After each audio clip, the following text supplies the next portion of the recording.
ल्यूक 2. जेजूच्या भौशीक कामां आदल्यो घडण्यो. जॉन बातिस्ताचो उपदेश. चॅप्टर 3.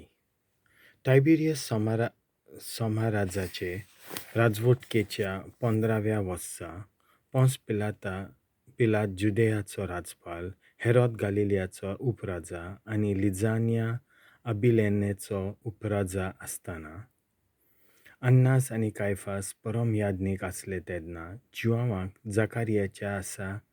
जकारियासाच्या पुताक ओरोण्यांत सर्वेस्पराचें उतर पावलें. पातकांचें बोगसणें जोडचे खातीर जिवीत बदलून स्नान घेयात म्हूण तो जॉर्डनाच्या आख्ख्या वाठारांत परगोटीत भोंवतालो. इजायास प्रवाद्याच्या सांगण्यांच्या पुस्तकार बरयल्लें आसा त्या प्रमाणें हें जालें तें अशें. तो ओरोण्यांत आरोटोल्याचो ताळो, सर्वेस्पराचो मारोग तयार करात, ताच्यो वाटो नीट करात. दर एक फालकें भरोन येतलें, दर एक दोंगर आनी पर्वत सकयल पडटलो.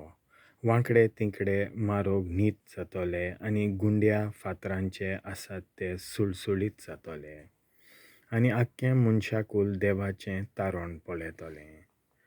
आपणा कडचें स्नान घेवंक भायर सरून येता लोकांचे उरपोंजीक तो म्हणटालो, फुरश्यांची जात तुमी, येवचो आसा तो क्रोध वाटायात म्हूण कोणें तुमकां शिडकायल्यांत?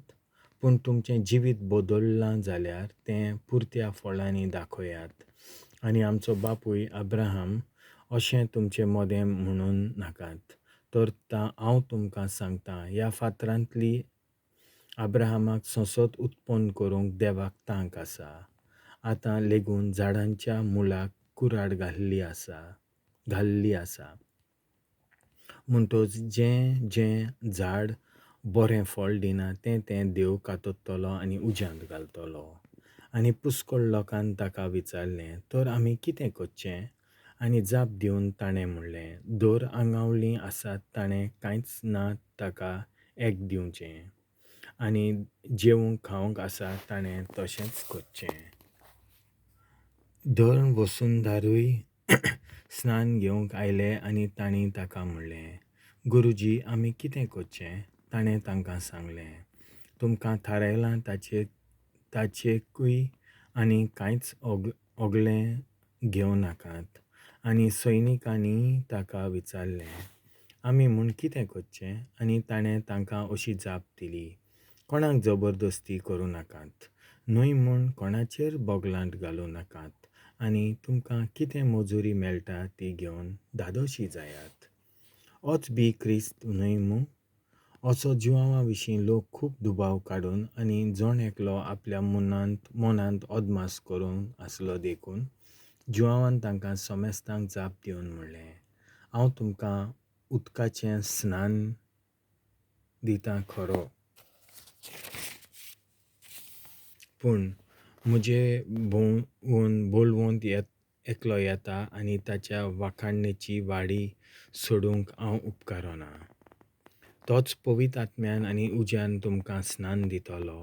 आपलें खोल नितळ करूंक आनी घोव आपल्या कोड्यांत भरूंक तो आपल्या हातांत मडकूल घेवन आसा. पूण तोंड जाल्यार पालो ना तसल्या उज्यांत तो लासतलो. ह्यो आनी दुसऱ्योय जायत्यो बुदी दिवन तो लोकांक शुभ वर्तमान परगडटालो. हेरोड उपराजान हेरोदियासाक आपल्या भावाचे बायलेक आपली बायल केल्ली देखून आनी ताच्या सगळ्या नश्ट्या कर्तुबां पासत जुआंव हेरोदीक बेश्टायतालो. येद्या वेळार उपराजा सगळ्यां परस पाश्ट कर्तूब करूंक पावलो. ताणें जुआवांक बुडकुणींत घालो. जेजू स्नान घेता. मागीर अशें घडलें, सगळ्या लोकांन स्नान घेवन सोमतोच जेजूनय स्नान घेतलें. उपरांत तो मागणें करता आसतना सर्ग उक्तो जालो आनी पवित्र आत्मो पारव्याचें रूप घेवन ताचेर देंवलो. आनी सर्गांतावन असो एक ताळो गाजलो, तूं म्हजो व्हड अपुरबायेचो पूत, तुजेर म्हजें दादोसपण आसा. जेजूची वंशावळ.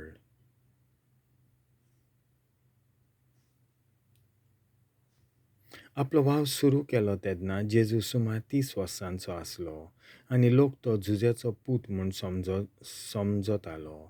जुजेचो बापूय हेली, हाचो मातात, हाचो लिवाय, हाचो मेल्की, हाचो जान्नाय, हाचो जुजे, हाचो मातयास, हाचो आमोस, हाचो नाहूम, हाचो एसली, हाचो नागाय, हाचो मात, हाचो मातयास, हाचो सेमियन, हाचो जोजेक, हाचो जोडा, हाचो जोनान, हाचो रेसा, हाचो जेरुबाबेल, हाचो बापूय शेलतिएल, हाचो नेरी, हाचो मेल्की, हाचो आडी, हाचो कोसाम, हाचो एलमादाम, हाचो हाचो जेजू, हाचो एलिएझर, हाचो जोरेम, हाचो मातात, हाचो लिवाय, हाचो सिमियन, हाचो जुडा, हाचो जुजे, हाचो जोनाम, हाचो एलियाकीम, हाचो मेलिया, हाचो मेन्ना, हाचो मत्था, हाचो नेथन, हाचो बापूय दावीद, हाचो जेसे, हाचो ओबेद, हाचो बोआज, हाचो साला, हाचो नाशॉन, हाचो अमिनादाब, हाचो आदमीन, हाचो आर्नी, हाचो हेजरॉन, हाचो पेरेज, हाचो जुडा, हाचो जाकोब, हाचो इजाक, हाचो बापूय एब्राहिम, हाचो तेरा, हाचो नाहोर, हाचो सेरूग, हाचो रेव, हाचो पेलेग, हाचो एबेर, हाचो शेला, हाचो कायनान, हाचो आर्फाशाद, हाचो शेम, हाचो बापूय नोआ, हाचो लामेक, हाचो मेथुसेला, हाचो एनोक, हाचो जारेत, हाचो महालाहिल, हाचो कायनान, हाचो एनोस, हाचो सेत, हाचो आदाव, हाचो बापूय देव. देवाचें उतर हें.